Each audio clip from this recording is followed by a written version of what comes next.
Hello everyone, welcome to cricket park.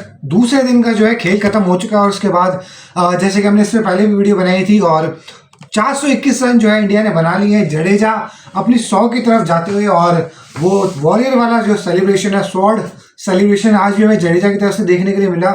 Jadeja के ऊपर भी थोड़ी बात होगी, इसके अलावा बात करेंगे इंग्लैंड के स्पिन अटैक के ऊपर।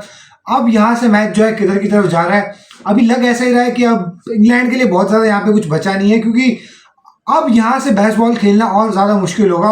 पिच कल थोड़ी सी आज ठीक खेली, ठीक क्या मतलब इनके पास वो क्वालिटी स्पिनर्स की है ही नहीं, तो कोई भी इनकी तरफ से स्पिन बॉलिंग कर रहा है। देखो, रूट ने जब 24 ओवर डाल दिए तो उसका मतलब पता चल रहा है कि स्पिन बॉलिंग अटैक की कितनी क्वालिटी है।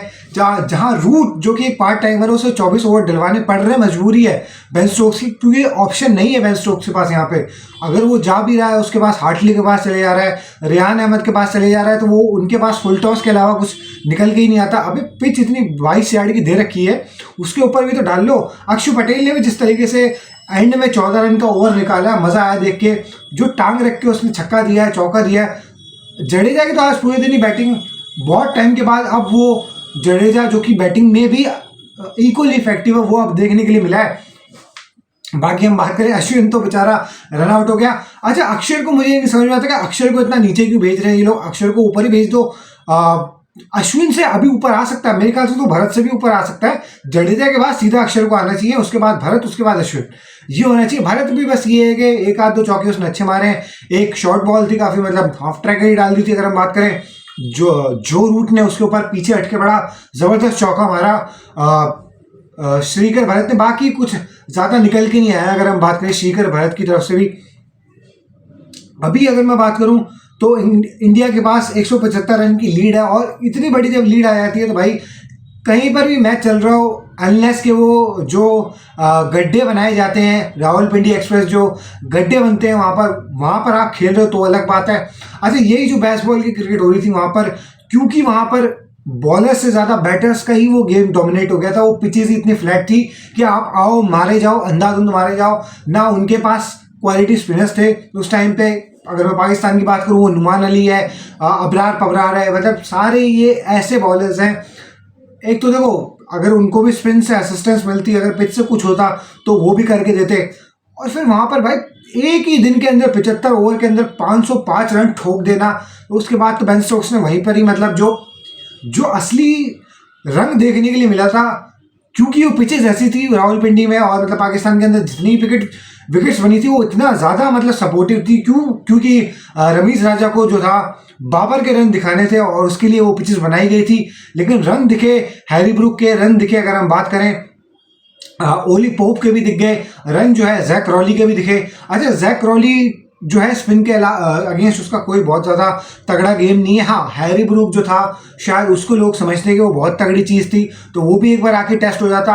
अब जो है अभी स्पिनर्स के अलावा अब अगले टेस्ट में जो है शायद ये शोएब बशीर को, जिसका बहुत ज्यादा रोना लगाया हुआ था कि यार ये शोएब बशीर को हमारे वीजा नहीं दिया, ये नहीं दिया, इक्वली ट्रीट नहीं कर रहे, ये नहीं कर रहे, तो अब वो आ जाएगा दूसरे टेस्ट से, पता चल जाएगा वो भी कितने बड़ी तोप है। इसके अलावा अगर हम बात करें तो 421 रन बन जाने से ये पता चल जाता है कि भाई अब यहाँ पे इस टेस्ट में कुछ बचा नहीं है। अब इसमें कोई अनहोनी भी नहीं होनी, जैसी चीज़ें एक मतलब अब क्रिकेट में कुछ भी एक सर्टेन तो होता नहीं है, कुछ भी कभी भी हो जाए। लेकिन यहाँ से यही पता होता चलता है कि जो क्लासिक टेस्ट मैच इंडिया में पिछले 10-11 साल में देखने के लिए मिला है कि इंडिया अगर इतना बड़ा स्कोर 200, 250, 300 की लीड ले लेती है तो उसके बाद इनिंग्स डिफीट ही रहती है।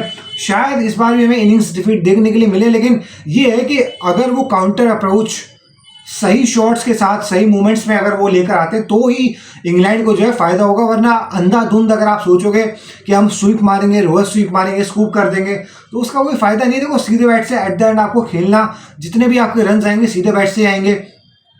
जो फर्स्ट इनिंग्स में भी जो रूट ने बैटिंग करी है, सीधे बैट से ज्यादा बैटिंग करी, सीधे बैट के उनके रन भी आए। और उसके बाद फिर वही कि जडेजा की एक आध बॉल पड़ के टर्न लेती है, वो जिसपे जो रूट स्वीप करने के लिए गए वो थोड़ी सी ज्यादा और बाउंस हुआ और वहां पे टॉप एज लग के आउट हो गए।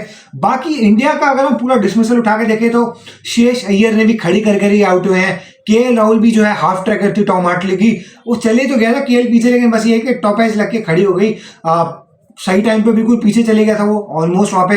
श्रेयस अय्यर ने तो अपनी विकेट फेंकी भी है, मुझे लगता था उस टाइम पे थोड़ा सा और ग्राउंडेड शॉट्स भी खेल लेता तो 50 60 70, जब यार जडेजा के 100 होने वाले हैं तो श्रेयस अय्यर के भी हो जाते। केएल राहुल ने अपना 100 मिस कर दिया। इसके अलावा अगर हम बात करें यशस्वी जायसवाल का जो था 100 मिस हो गया, लेकिन अब मुझे लगता है कि कल सुबह आकर जडेजा थोड़ा प्रिकॉशियस वे में खेलेंगे और 100 करने के बाद ही शायद उनको याद आएगा कि हाँ थोड़ा सा डोमिनेट करते हैं।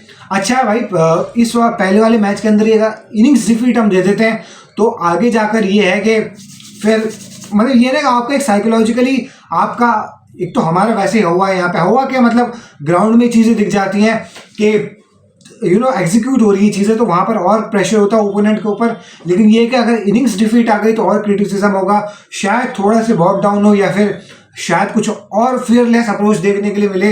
लेकिन ये एक इंटरेस्टिंग चीज़ होगी कि इतना मतलब बैकफुट पे जब चले गए हैं बॉलिंग के साथ और इंडिया ने इतनी तगड़ी बैटिंग करी है, तो अब क्या इंग्लैंड आकर फिर से फ्रॉम द वर्ड गो क्या वो जाकर अटैक करना स्टार्ट करेंगे या फिर थोड़ा सा कॉशियस अप्रोच होगा। फेजेस में जो टेस्ट क्रिकेट का एक सेट फॉर्मेट है कि आपको फेजेस के अंदर अटैक करना, फेजेस के अंदर जो है क्रिकेट खेलनी है, चीज़ों को बांट देना है इतना, क्योंकि आप 5 दिन की क्रिकेट जब भी खेलते हो तो ऐसा नहीं हो सकता कि यार आप 5 दिन का जो है गोल लेके चलो। सेशन का गोल होता है 10 ओवर का गोल होता है, 5 ओवर के गोल होते हैं तो अलग बात है। बाकी अगर इन लोगों ने, आप देखो ये तो ठीक है, there is a method to madness, तो ये वाली पॉइंट तो आ जाती है। लेकिन बेस्ट बॉल में कभी कभार मुझे ऐसा लगता है कि मैडनेस तो है लेकिन मेथड कहीं ना कहीं वो लोग हटा देते हैं, तो मेथड के साथ जाना ज़्यादा बेटर रहता है। आपके पास एक दो बैटर जो है, जो रूट को मेरे ख्याल से कम ये है कि जो रूट ने जो जिस तरीके से पहले अपने इनिंग्स में बैटिंग करी, थोड़ा सीधा बल्ले से खेलने के लिए देखें तो वो ज़्यादा अच्छा। बाकी जी जॉनी बेस्टो हो गए, ये हो गए, वो पीछे तो बहुत ज़्यादा कोशिश तो कर रहा था कि मैं पीछे खेलूंगा यार। अक्षर पटेल ने भी क्या हल्की सी उसकी ब्रेक हुई है, और वो जो क्लासिक डिसमिसल होता है ना कि वो टॉप ऑफ स्टंप उठ जाना, तो वहीं से वहाँ पर ही वो आउट हुआ है। अगर मैं बात करूँ ये जॉनी बेस्टो, और ये जॉनी बेस्टो बर्मिंघम में इतना बड़ा गुंडा बना हुआ था, पूछो मत, इसने सारे शॉट्स अपने खेल दिए थे। शार्दुल ठाकुर स्पिनर लग रहा था इसके सामने, क्योंकि बैट एक तो शार्दुल ठाकुर की पेस भी इतनी, बात शार्दुल ठाकुर की नहीं है, मैं कह रहा हूँ कि उस मैच में हमने इसको कितना बड़ा बैटर बना दिया था, और अपनी कंडीशंस में भाई ये होम में है भी बढ़िया बैटर, लेकिन फिर भी मैं ओवरऑल कह रहा हूँ कि ये कोई ऑल कंडीशन ऑल फॉर्मेट और ऑल कंडीशंस की बात कर रहा हूँ मैं, कि ऑल कंडीशन में हर जगह जाकर इसने कोई रन नहीं करे हो या फिर ये बहुत बड़ा तगड़ा कोई बैटर हो, वो वाला पॉइंट आ जाता है। रियलिस्टिकली मुझे लगता है कि बेन स्टोक्स इनकी बैटिंग में एक तगड़ा बैटर है, बेन डकेट के पास सारे शॉट्स हैं बेन डकेट के पास, पर वो वाली जो यार अश्विन की बॉल भी थी ना, वो अब देखो स्पिन तो वो बिल्कुल भी हुई नहीं, वो पड़ के सीधी रह गई, और वहां से वो वाला पॉइंट आ जाता है कि जब आपकी बॉल पड़ के इतनी सीधी रह जाती है तो यार अब देखो ना, 2 बॉल तो बिल्कुल ही ब्रेक हुई पड़ के, और फिर वो एक सीधी रह जाए तो किसी बैट्समैन के लिए इतना ईजी नहीं रहता। अच्छा, प्रज्ञान ओझा जो है क्रिक बस के ऊपर बात कर रहे थे, तो वो बता रहे थे कि किस तरीके से जो एक्सपीरियंस बॉलर है इंडिया के, अश्विन है, जडेजा, अक्षर है, सीम पे जो है बॉल लैंड कर रहा था, और जब सीम पे लेकर की जगह आपका सीम पर जो बॉल लैंड करता है तो वहां से स्पिन पड़ती है सीम के साथ, जिस तरीके से डायरेक्शन होती है सीम की वहीं से पड़कर जो है बॉल टर्न भी करता है। लेकिन ये हार्टली हो गए या फिर अगर हम बात करें रेहान अहमद हो गए, मतलब इन लोगों का क्या है कि सीम पे बॉल पड़ नहीं रही थी, अब लेकर पे पड़ के ये है कि बॉल सीधा रहता है, एक्स्ट्रा एक्सेसिव बाउंस नहीं मिलता, स्किड जरूर करता है बॉल, लेकिन एट द एंड स्पिनर को चाहिए कि वो बाउंस, वो पेस और वो टर्न जो है सीम की मदद से मिलता है। और यही स्पेशलिटी है जडेजा की, अक्षर की या अश्विन की, कि वो लोग कंसिस्टेंटली राइट एरियाज में बॉल करते हैं, सीम पे उनका बॉल पड़ता है, बड़ा अच्छा सीम पोजीशन है। देखो सीम बॉलिंग की अगर हम बात करें तो सिर्फ वो फास्ट बॉलर्स के लिए नहीं होती, स्पिनर्स के लिए भी ये जरूरी है कि उनका बॉल जो है सीम पे गिरे और फिर वहीं से जो है टर्न मिलेगा। प्रज्ञान ओझा ने बड़ा बायोमैकेनिक्स और सारी चीजें बताई कि किस तरीके से हाथ गिर जा रहा है, नॉन बॉलिंग आर्म जो है हार्टली का गिर जा रहा है, जिस वजह से वो कंट्रोल नहीं आ पा रहा बॉलिंग में, वो भी कहीं ना कहीं एक फैक्टर है। तो वो सारी चीजें, बाकी अगर हम बात करें तो स्पिनर्स इनके ऐसे ही हैं, हर दूसरी तीसरी बॉल के बाद भाई इन लोगों के पास ऐसा लगता है पिच नहीं दिखाई देती उन्हें, सीधे बैट्समैन के पैर जो है वो दिखाई दे रहे होते हैं, वहीं पर ही देते हैं। जडेजा ने भी कितनी बार फ्रंट लेग जो है क्लियर करके इन लोगों को जस्ट फ्लिक पे जो क्या है भाई, कुछ भी नहीं करा उन लोगों ने। तो तो वो सारी बातें हैं। बाकी के राहुल की बात करनी चाहिए यार। के राहुल के ऊपर जबरदस्ती का बड़ा क्रिटिसिज्म भी होता है। अब जिस तरीके से के राहुल ने जिम्मेदारी ली है, विराट कोहली के नंबर पे तो के राहुल ही बैटिंग करने के लिए आए हैं, तो अपने शॉट मेकिंग के अंदर देखो कुछ भी एक्सेसिव नहीं करा। अगर इंग्लैंड को देखना है कि बेस बॉल अप्रोच से अगर कुछ नहीं निकल के आ रहा तो यहाँ पर बैटिंग कैसे करनी है, तो आई थिंक वो के राहुल की बैटिंग देख सकते हैं, क्योंकि के राहुल ने सिर्फ मेरिट पे बॉल को खेला है, कहीं उल्टा सीधा कोई शॉट नहीं खेला। अगर बेन स्टोक्स ने कोशिश करी कि मैं चैलेंज करूं श्रेयस अय्यर को और फिर वहां पर वुड को लेके आए, और लेकिन उसके सामने फिर आ गया था के राहुल ने यार 14 रन निकाल लिए पहले ओवर में, और बेन स्टोक्स का थोड़ा सा हर एक दाव कहीं ना कहीं उल्टा पड़ता हुआ देखा बेन स्टोक्स की तरफ। आज कमेंट्री में भी बात हो रही थी कि जो है बेन स्टोक्स बहुत ज़्यादा टाइम ले रहे हैं। जितनी देर में बेन स्टोक्स बातचीत चाय चौपाल बिठाकर बकवास करने में लगे पड़े थे, इतनी देर में तो अक्षर और जडेजा जो है या अश्विन 3-3, 4-4 ओवर निपटा सकते हैं, तो वो वाला पॉइंट आ जाता है। बाकी अगर हम बात करें तो अब इस मैच में बहुत ज़्यादा कुछ बचा नहीं है। कल आकर सिर्फ जडेजा की बैटिंग ही रहेगी, और मुझे लगता है कि शायद जडेजा 100 कर लेगा, लेकिन उसके बाद बहुत ज़्यादा बैटिंग होगी नहीं हमारी। थोड़ी सी पिच और असिस्टेंस लेगी। शायद कल इंग्लैंड थोड़ा सा बैटिंग के साथ जब अप्रोच में आए, तो जिस तरीके से जायसवाल ने आकर एकदम से अटैक करा था, तो ये दोबारा से हमें देखने के लिए मिल सकता है कि इंग्लैंड की तरफ से भी जब बेन डकेट और ये अपना जैक क्रॉली बैटिंग करने के लिए आए, तो इनकी तरफ से भी पॉजिटिव अप्रोच ही देखने के लिए मिले। और फायदा देखो 3-3 ओवर का तो स्पेल शायद रोहित शर्मा, सिराज और बुमराह से डलवाएंगे। सिराज को मुझे देखना है कि यार जब सिराज ने ये बात कह दी है कि 2-2.5 दिन में जो है बेस्ट बॉल को यहाँ पर उड़ा के रख देंगे, तो मैं चाहता हूँ कि यार शुरुआत में कम से कम 1 विकेट जो है सिराज निकाल के दे। बाकी ये कि आज पूरे दिन बेन स्टोक्स कोशिश करते रहे कि यार मैं सपोर्टिव फील्ड भी लगा के दूं, मैं अटैकिंग फील्ड भी रखूं, मैं इनसे बात भी करते रहूं, पर कोई फायदा नहीं है। जब अगर कैप्टन एक आपको प्लान बना के दे सकता है, कैप्टन आपको बैक कर सकता है, बॉलिंग तो एट द एंड आपने करनी है।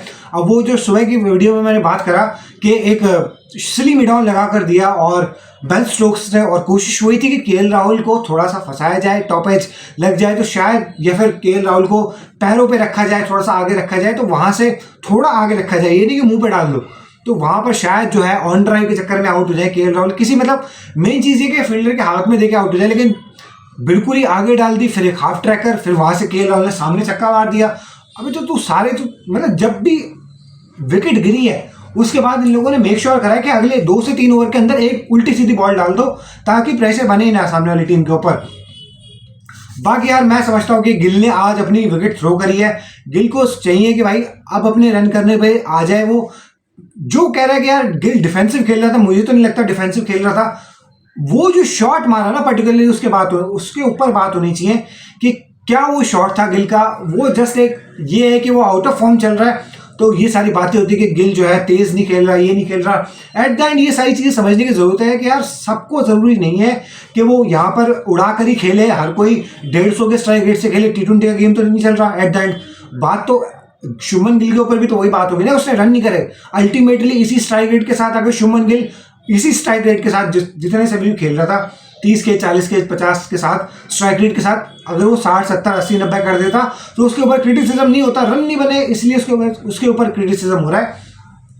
बाकी मैं समझता हूँ कि ये मैनेजमेंट अभी तो शुभमन गिल को बैक करेगी, अभी तो शुभमन गिल को जो है पूरे मौके मिलेंगे, उसके बाद ही देखते हैं कि क्या सीन रहता है शुभमन गिल के साथ। बाकी ऊपर से रोहित शर्मा को यार मतलब एक थोड़ा सा रोहित शर्मा ने ना वो अप्रोच अपना लिया कि मैं तो तेज ही खेलूंगा चाहे कुछ भी हो जाए।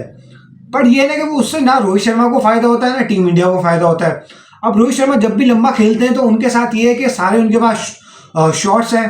कैप्टन के माइंड में चलता रहता है ओपोजिशन टीम के कि यार ये खड़ा हुआ है और ये तो मारे भी जा रहा है और उसको कुछ हो भी नहीं रहा, और मतलब मैं अपने बेस्ट प्लान्स एग्जीक्यूट कर रहा हूँ फिर भी कुछ नहीं हो रहा, चीज़ें एग्जीक्यूट भी हो रही हैं, ये इतना आराम से कैसे मार दे रहा है। तो ये सारी चीज़ें जो है रोहित शर्मा जब तक पिच के ऊपर खड़े रहते हैं वो सारी चलती रहती हैं।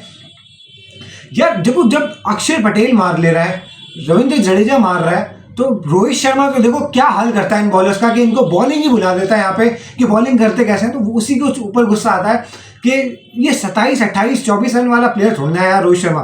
चलो वो वाइट बॉल क्रिकेट में जितनी रोहित शर्मा ने एग्रेशन दिखाया वो समझ में आता है कि रोहित शर्मा एक ब्रांड बिल्ड करना चाहते हैं, लेकिन रेड बॉल क्रिकेट में तो एटलीस्ट रोहित शर्मा अपने लिए टाइम ले सकते हैं। इतनी कोई ट्रेन नहीं छूट रही, इतनी कोई गाड़ी नहीं छूट रही उनकी कि बिल्कुल ही आते ही मेरे को मारना ही है। जब जायसवाल मार ही रहा था तो आप थोड़ा सा अपना टाइम ही ले लेते हैं, और स्पेशली यार फिर जिस तरीके से आउट होते हैं, रोहित शर्मा खड़ी करके आउट हो जाते हैं, वो वाला पॉइंट है। अब सेकंड इनिंग्स में तो देखो रोहित शर्मा को चांस नहीं मिलेगा, शुभमन गिल को भी नहीं मिलेगा। रोहित शर्मा रन्स तो शायद उतना नहीं तलाश कर रहे, शुभमन गिल है कहीं ना कहीं रन्स की खोज में कि रन्स उन्हें मिल जाए। मुझे लगता है कि यार डेस्परेशन से ज़्यादा अच्छा है कि थोड़ा सा शुभमन गिल आए, बहुत ज़्यादा बैगेज ना ले कि मैं पॉजिटिव खेलूंगा या फिर मैं थोड़ा रुक के खेलूंगा। जो मेरिट पे जिस तरीके से केएल राहुल ने खेला है, मेरिट पर ही खेले। देखो एट द एंड बहुत ज़्यादा अग्रेसिव अप्रोच का भी फायदा नहीं होता, या फिर बहुत ज़्यादा डिफेंसिव का भी नहीं होता। जब आपको लगे कि यार ये मेरिट पे इसको मैं मार सकता हूँ, मेरी स्ट्राइकिंग जो है जोन है यहाँ पर ही है, तो मैं इसको मारूंगा। तो वही उसी तरीके की केएल राहुल ने बैटिंग करी है, सबसे क्लीन बैटिंग अगर किसी ने करी है ना, जायसवाल ने भी बड़ी अच्छी बैटिंग करी। कल को छोड़ के आज की मैं बात कर रहा हूँ, अगर सबसे ज्यादा क्लीन किसी ने बैटिंग करी है तो वो केएल राहुल ने ही करी है। उसके बाद एक अच्छा कैमियो आया श्रेयस अय्यर का भी। श्रेयस अय्यर का देखो इस सीरीज में 1 से 200 तो आनी चाहिए श्रेयस अय्यर के, मिनिमम टू मिनिमम, क्योंकि ये वो कंडीशंस है जो श्रेयस अय्यर को चाहिए, स्पिन फ्रेंडली, और जहां से वो खड़े खड़े भी मार सकते हैं। एक जो बैकफुट पे पंच मारा ना यार उसने, आई थिंक उसको मारा था रियान अहमद को, क्या उसने यार पीछे वो बंदा गया deep in the crease and then पूरा फोर्स जनरेट करके वो क्या शॉट मारा था। तो वही सारी बातें, वो ठीक है साउथ अफ्रीका में सबको पता था कि श्रेयस अय्यर ने कुछ नहीं करना, अब यहाँ पर तो कर ही लेगा और करना भी चाहिए भाई। 30-36 रन जो है ना, 30-36 रन बनाओ, उसके बाद सेटिस्फाई हो जाए, उसका कोई फायदा नहीं होता।